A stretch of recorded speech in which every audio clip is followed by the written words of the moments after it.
Just over a year ago, Congress eliminated more than $1 billion in funding for public media, yet we have not backed down. When you donate to independent nonprofits that make up the NPR network, we hold the powerful to account together.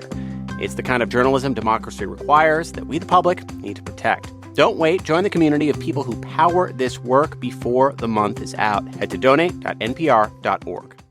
Now, you never know if these things are for real, but it doesn't really matter. We don't care. We don't care. Like that vowel drop to Bosnia. That probably didn't really happen, right? Probably didn't happen, but does that make it any less funny? No. No. Well, here's this week's collection of bad similes and metaphors.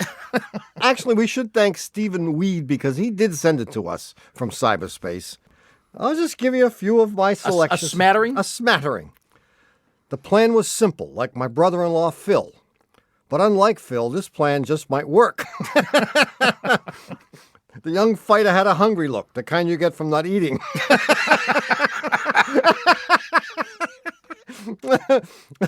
He was as lame as a duck. Not the metaphorical lame duck either, but a real duck that was actually lame. Maybe like from stepping on a landmine. I mean, there are names after all of these. And you would think... Any names you recognize? I'm looking for my kids. Her artistic sense was exquisitely refined, like someone who can tell butter from, I can't believe it's not butter. Here's another winner here.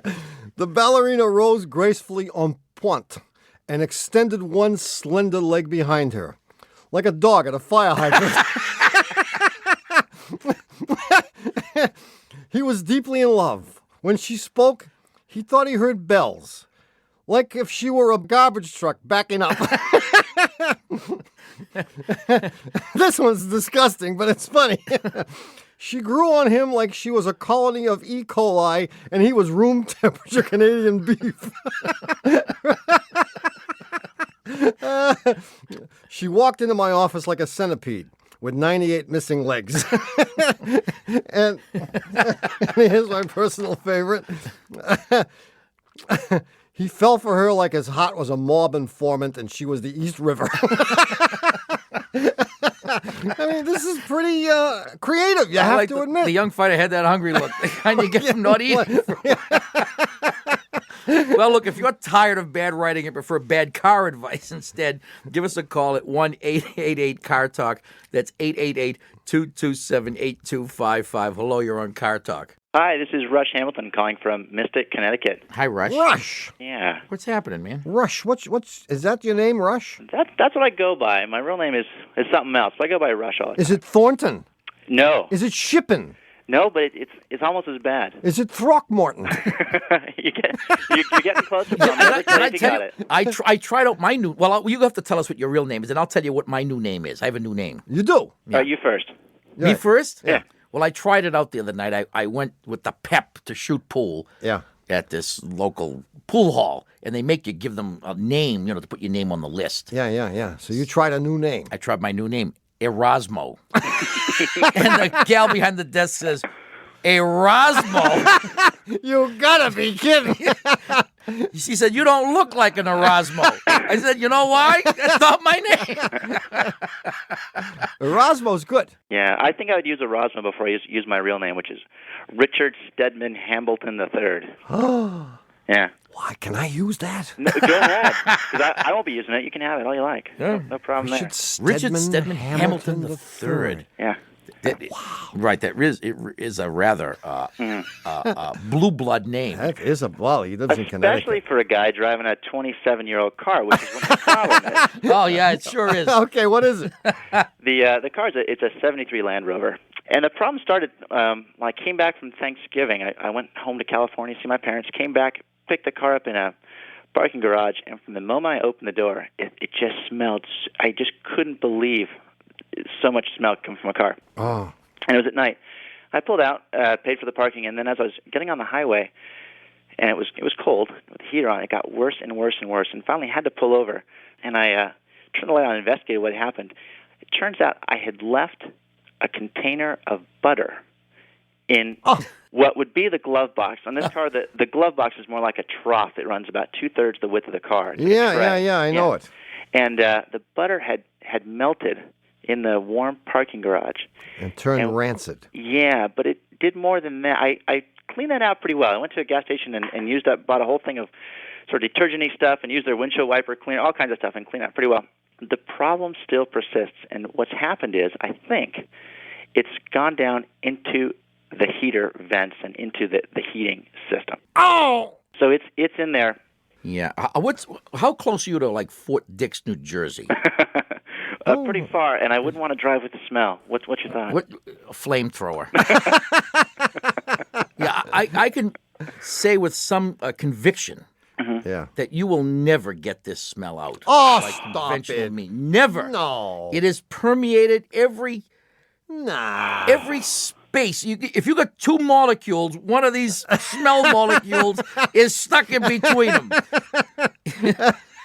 Well, here's what I tried. I sprayed some Lysol into the intake. Not strong enough. Right, but it was strong to do something to the bearings on the blower motor. So I'm looking to do one of those. It is strong enough to do that. Yeah. And the other thing I've done is, since Christmas, I've filled the car with Christmas greens. You know when you go to a Christmas tree farm? Sure. Yeah, see, you can't try to cover up a smell like this because it's only temporary. I mean, you could put anything in there and you could cover it up for a day or two. But as soon as that stuff wears away, man. This reminds me of a funny story. We had this old guy who used to bring his Jeep, as a matter of fact. It was a Jeep Cherokee or something to our shop. And he had taken over the years to living in the car, I think, or to at least he had been using the car as his personal refrigerator / garbage disposal. Yeah. The odor in his car could absolutely kill you. And none of my guys would drive the thing. And we had it in for a rather large repair. And when the job was all done, we had left the thing. Someone had to test drive it. No, we all refused. We drew the straw, and the guy who drew the short straw threatened to quit. So we said, he'll test drive it. We'll leave it up to the customer. And he comes to get the vehicle, and I just tell him that it's parked in the shop, and he'll have to back it out himself. And he says, of course, all my guys at this time were hiding in the bathroom. 7 of them in one stall. And I tell him, he pays his bill, and I say, the keys are in. He says, oh, could you back it out for me? I have a stiff neck. At which point I hear 7 guys Laughing their butts off. And as luck would have it, I get in the thing to drive it out. I hyperventilate, take a few deep breaths. I get in, I hold my breath, I start the thing up, I start to back out, and it stalls on me. Serves you right.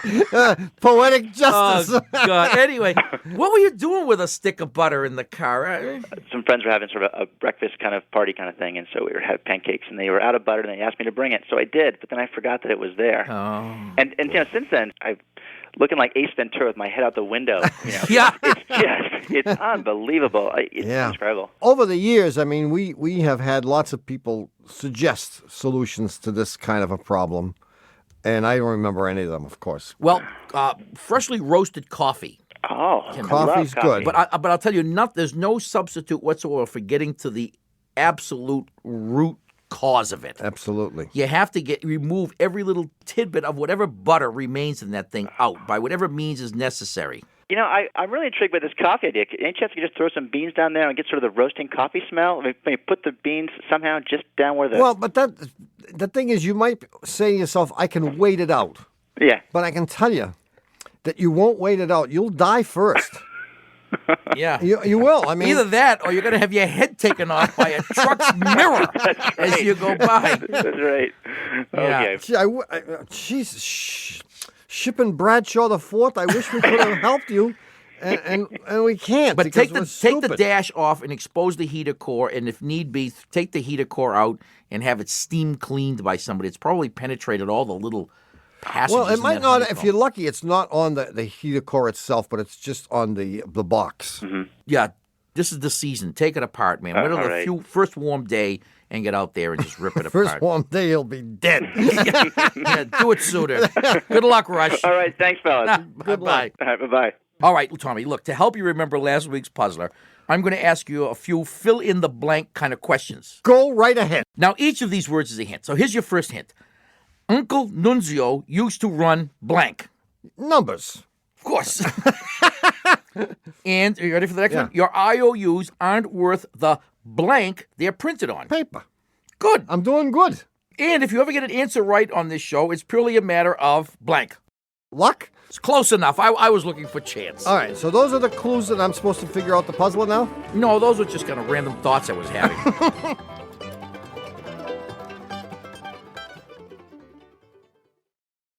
You know this feeling? You see a news story during a busy workday and think, I'll catch up later.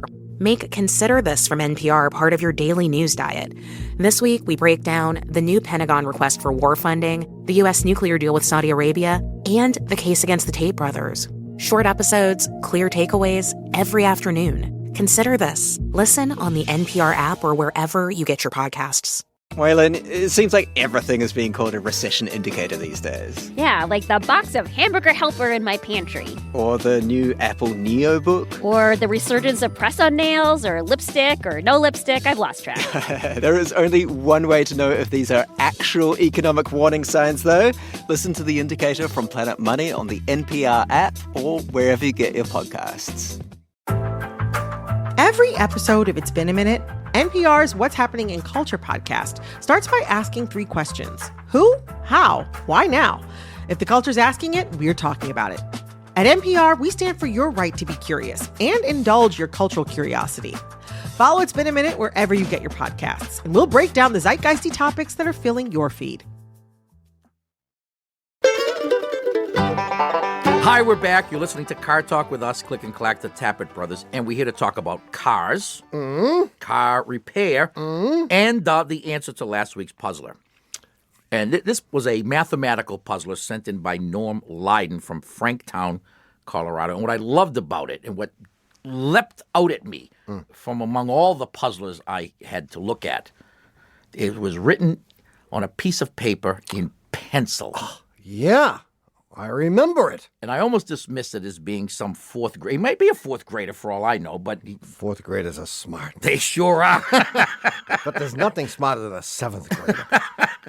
Yeah, they know all their state capitals and everything. Not that that's ever really come in handy, but No. And Unless you're on Jeopardy.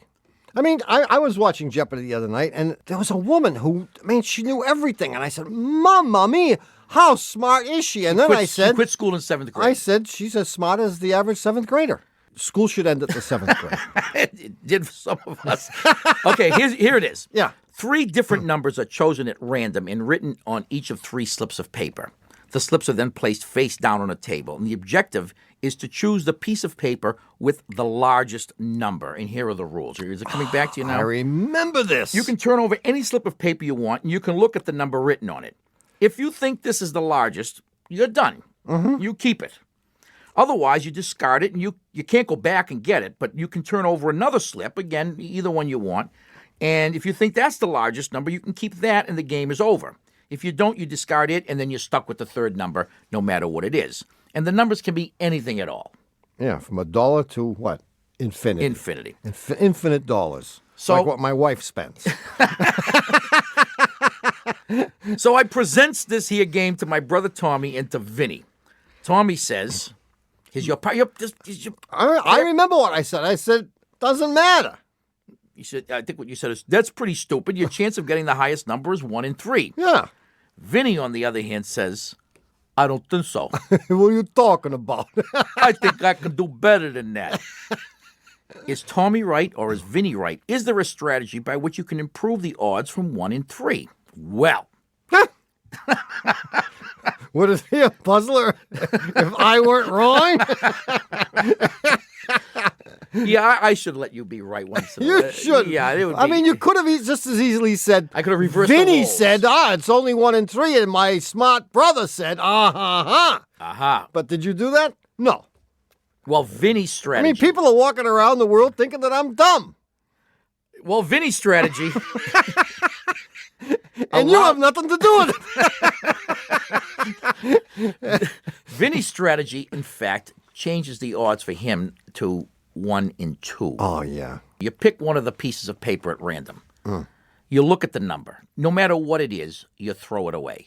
You then pick any other piece of paper. And if the number is greater than the first one you picked, you're done. You Right. say that's what I think is the highest. Exactly. Right. Okay, and you keep that, and if it isn't, you throw that away and you take the third and whatever it is. Well, let's say for the sake of simplicity that the 3 slips of paper say $1,000 on one, $500 on another, and $10 on the third one. Yeah. Okay.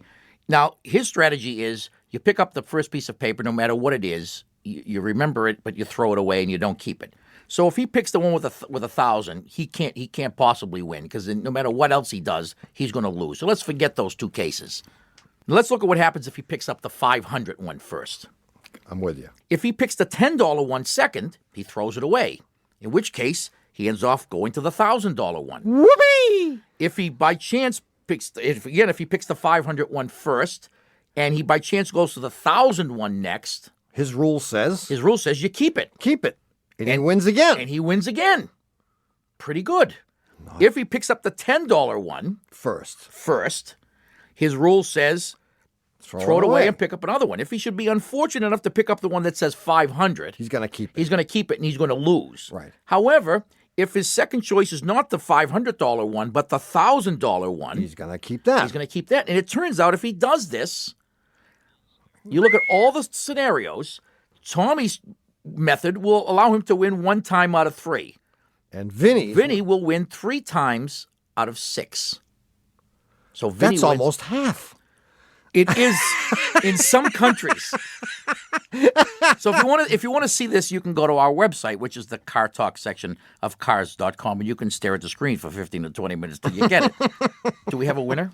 The winner this week is Charles Nickel from Palm Beach, Florida, and for having his answer selected at random. From the wheelbarrow full of correct answers that we got, Charles is going to get a $25 gift certificate to the Shameless Commerce Division, which is at the Car Talk section of cars.com. And what can he do with that $25 And gift with the certificate? $25 gift certificate, he can get an embroidered Car Talk baseball cap. Did we really get a whole wheelbarrow full? We did. Would this be an appropriate time to read some mail that I got regarding puzzlers? Can I do that? I have a piece of mail here that you're going to love, man. Here's an email. Remember the puzzler about the mango tree? Yeah. You said quite convincingly There's no other solution. that there's no other solution except you're 2. infinite. Edward Holmes, I think it's Sherlock. I think I said I had no other solution.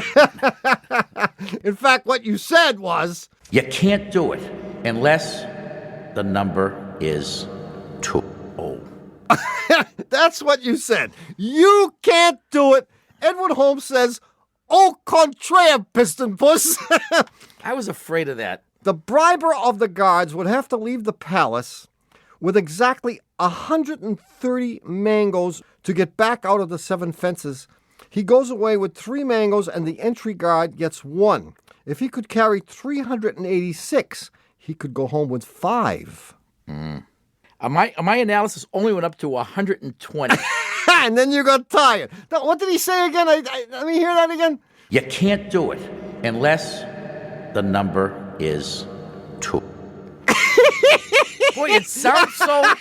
what does it sound so... Convincing. Ethereal. Yeah. Well, this little note was actually slipped to me before the show. Really? By an unnamed member of the staff. Soon to be unemployed, I might add. Unless the number is 2. 2, huh? All right. Okay, that's it.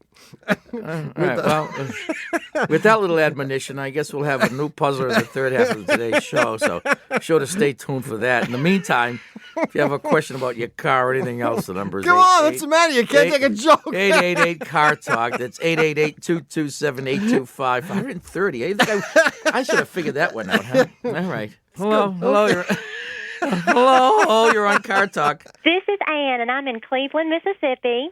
I'm calling y'all because when I turn on my car in the rain, there is a rushing water sound behind my glove box. And by the time I get to the stop sign at the end of the street, there is enough water on my floorboard that there are waves going back and forth. Oh, Ann, my dear. What kind of a car is it? It is a 93 Acura Integra. And my husband at first looked at it the first time it happened, and he thought that it only leaked if the air conditioner or the heating unit was running. So the next day when it rained, the car was not even on at all, and there's just a real slow drip if the car is off underneath the glove box, but as soon as you turn it on, you hear the water again, and it just floods out from underneath. How long has this been happening? Just for the past several weeks. Weeks? Yes. Yes, we just didn't know. It doesn't rain very often. It started about maybe in December, and then it didn't happen again for a few weeks. And then this past week, we've had a lot of heavy rain and just a lot of water in the car. It has nothing to do with the rain. How about them apples, Annie baby? Well, It has it nothing. only In happens fact, in rain. it only works if the number is 2. Oh, no. You can't do it unless the number is 2. What a merciless group. Jeez. I feel like Pietro the house painter. Wait. She just said something that is going to change everything we said. She said it only happens when it rains. That's right. I know that because when it rains, Ann, That's when you that's turn the only on. time you turn on the defroster. That I don't really turn on the defroster, and that's another problem with the car, but I don't know if it has to do with the leak. The air conditioner hasn't worked for a little while. And your husband and you are sure that this is just plain water that's under Yes. there? Oh, yes. We put a tray on the floorboard yesterday. It rained really heavily. Yeah. And the water is crystal clear. It doesn't have any tint at all when it comes out. Did you try watering any plants with it? No. See if they die. No. Well, I mean, there are 2 sources of water. I mean, my first approach. Don't forget, you started by saying, it has nothing to do with the rain. Remember that?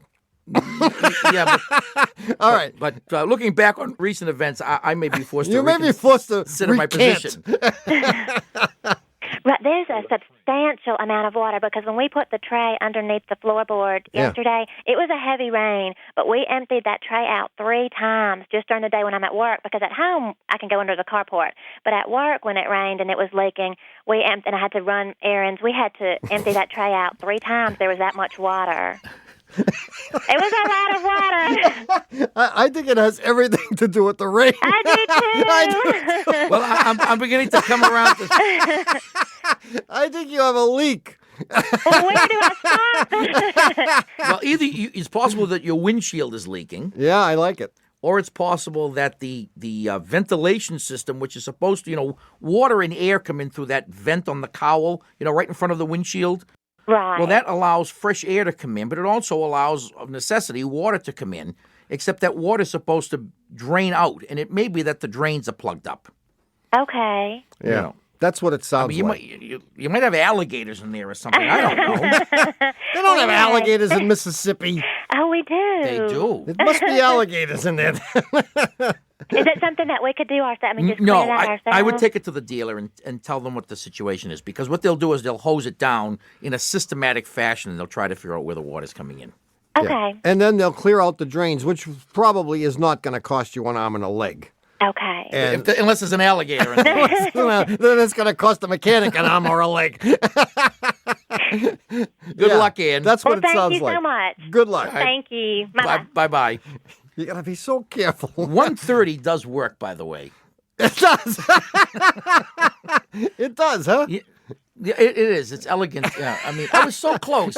Yeah. Well, I mean, you can't. That's the trouble with solving problems empirically instead of abstractly. No, I tried. See, if you had used X's and Y's, you would have come up with all the different solutions. No, I tried X's and Y's, and I came up with no solutions. And I trusted the bum who sent that. What was that again, Ted? You can't do it unless the number is 2. Wow. Wow. But it's not fair. I mean, by doing this, I had no part in this. I was just asked to read this letter. Yeah. But the you're other guys, don't they co-conspirator. realize that they are destroying your credibility completely? They don't care. For everything? They don't. Now, when you make an instance, it has nothing to do with the rain. I mean, no one's going to believe you anymore. Oh, well. You might have to get a real job. No. We're done for. Yeah. All right. Tommy, listen up. We have reached a crucial turning point in the show. What's the matter? You pocketing me to run out? Yeah, I'll give you a quarter if you go out and feed it for me. I'll do it for 50 cents. Deal.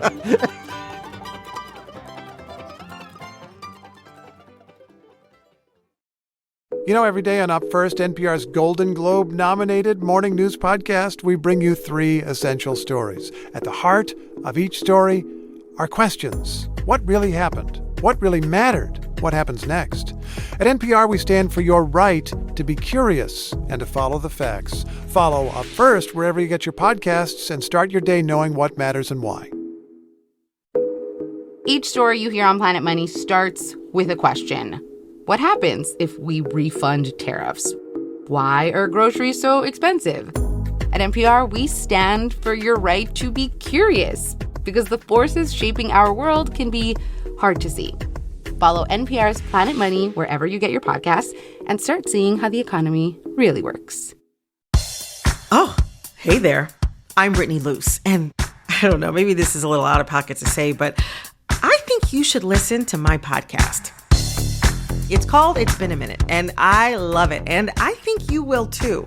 Over the past couple months, over 100,000 new listeners started tuning in. Find out why. Listen to the It's Been a Minute podcast from NPR today.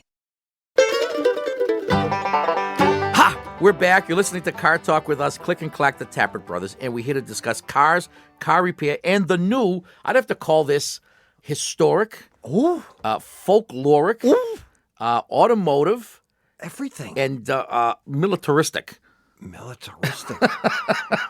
Is it from the String series? No, it's from the Hat series? No, it comes from the Rock series. No, it comes from WW2. Well, it has its roots. Okay, go. And this was sent in 4 or 5 times by a guy named Ed Wynn. Ed Wynn, From I know him. Palmyra, Pennsylvania, and he says, I hope you'll reconsider this puzzle that I resubmit herewith. Anyway, I'm going to read it pretty much as he wrote it. 5-page letter. No, it's I read fast.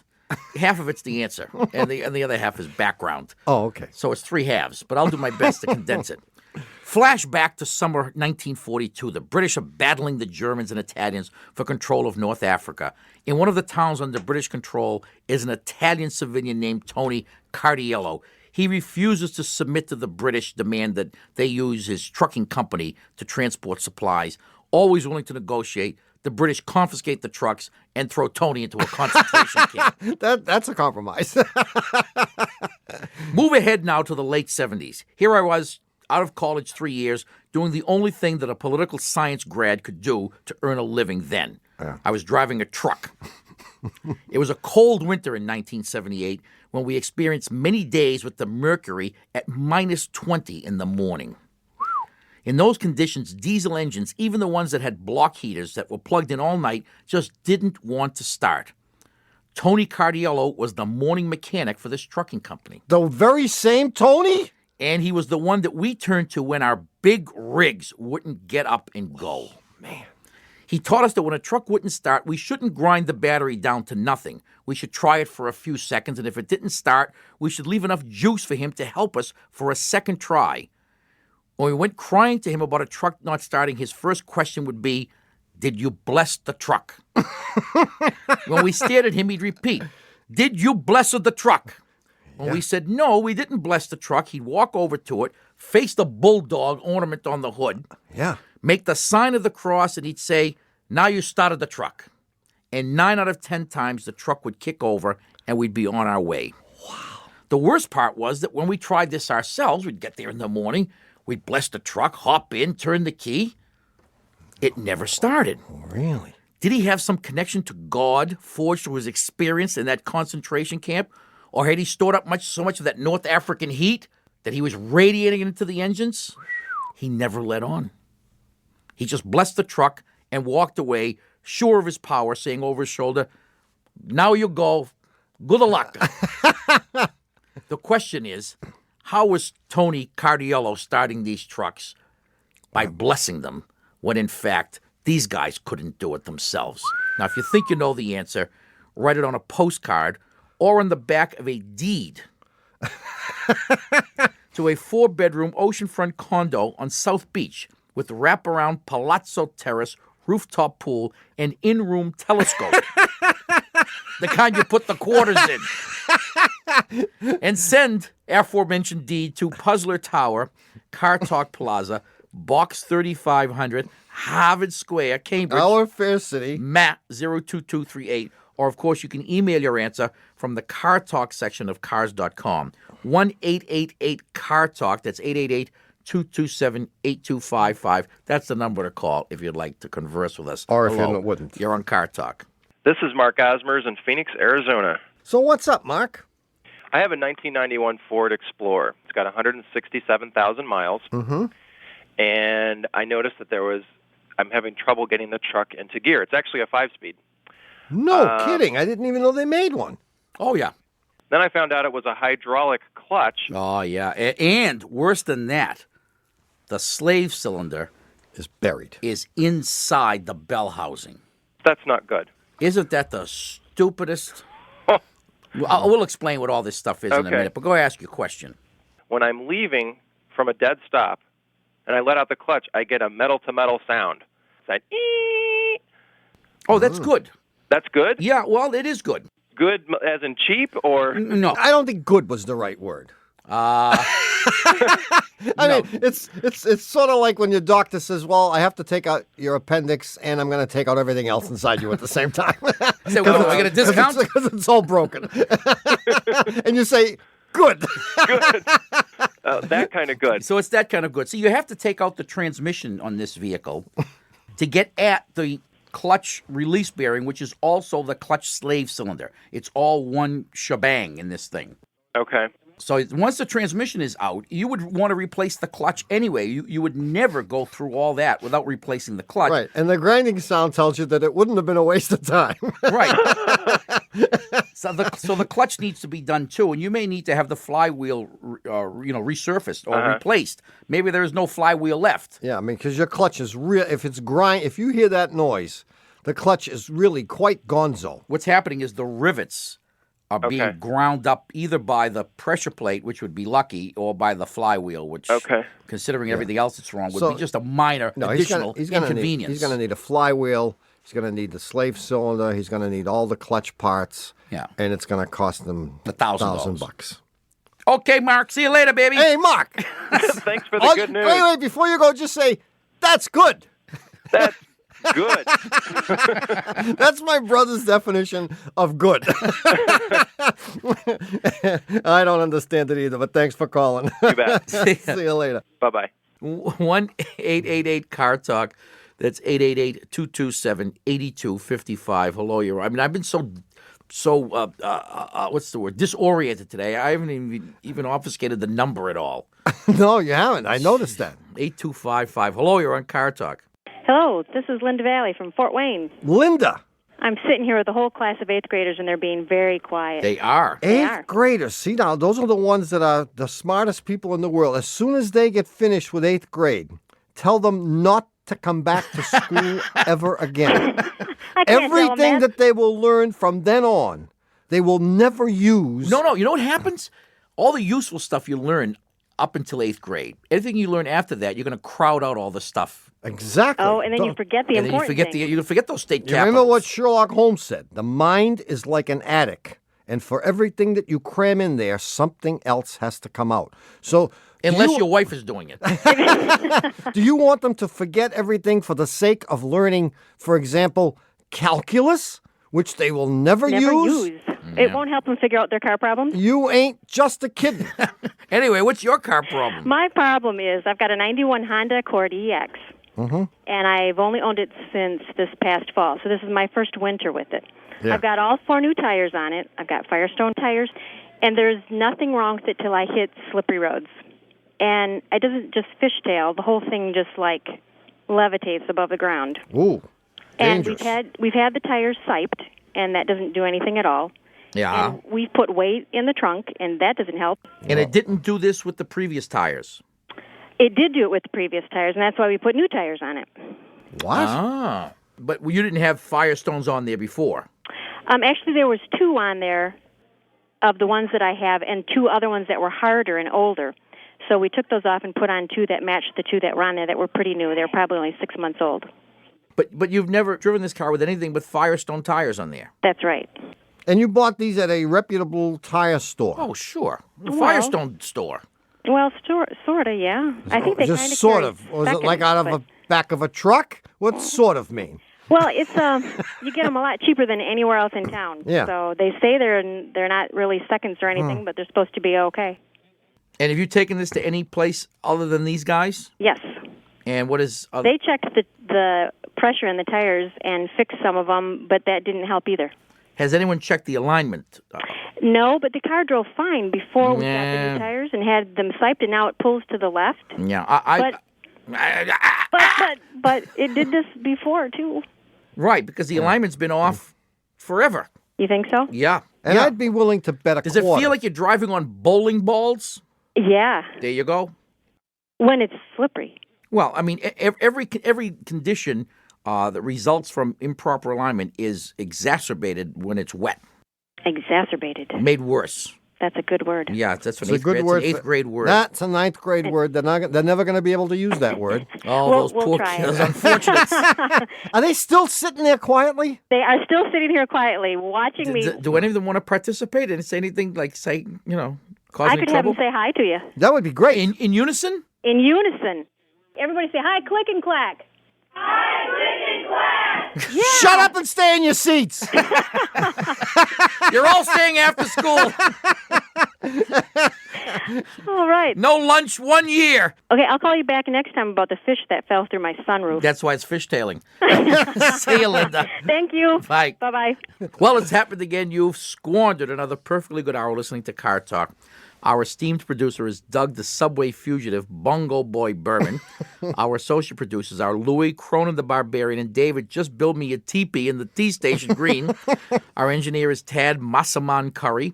Our senior web lackey is Doug Yakboy Mayer, and our technical, spiritual, and menu advisor, just back from his stunning victory at the Twin Cities Fruited Jello Mold-Off, is John Bugsy Lawler. Is he here? No. No. He's back, but he's recuperating. Our public opinion pollster is Paul Murky of Murky Research, assisted by statistician Marge Inovera. Our customer care representative is Haywood Jabuzoff. Our document security expert from the island of Jamaica is Euripides Upman, who is not related to our tailor, of course, Euripides Imenides, or to our staff bouncer, Euripides I Break Your Face, or to the proprietor of our men's clothing shop, Euripides Euonides. Our divorce attorney is Carmine Not Yours. Our bullfighting intern, currently on medical leave, is Gordon Head. Our sexual harassment investigator is Hank Pankey. Our meteorologist from the New Delhi office is Luke Autavindo. Our director of Pavlovian research is Isabel Rigging.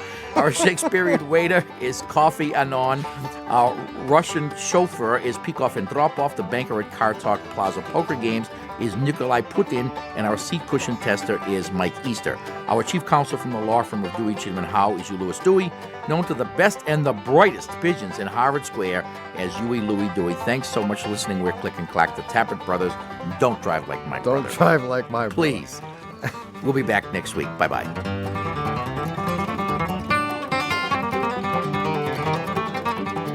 Car Talk is a production of Dewey, Cheatham & Howe and WBUR in Boston. You can't do it unless the number is 2. Talk about rubbing it in. Oh, relentless. You hang that on your wall.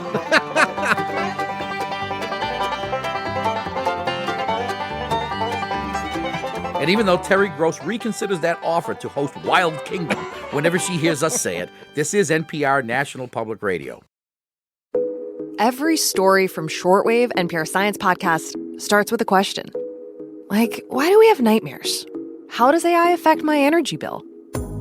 At NPR, we are here for your right to be curious about the world around you. Follow Shortwave wherever you get your podcasts, because the more you ask, the more interesting the world gets. On Consider This, NPR's afternoon news podcast, we cover everything from politics to the economy to the world. But every story starts with a question. At NPR, we stand for your right to be curious, to make sense of the biggest story of the day and what it means for you. Follow Consider This wherever you get your podcasts.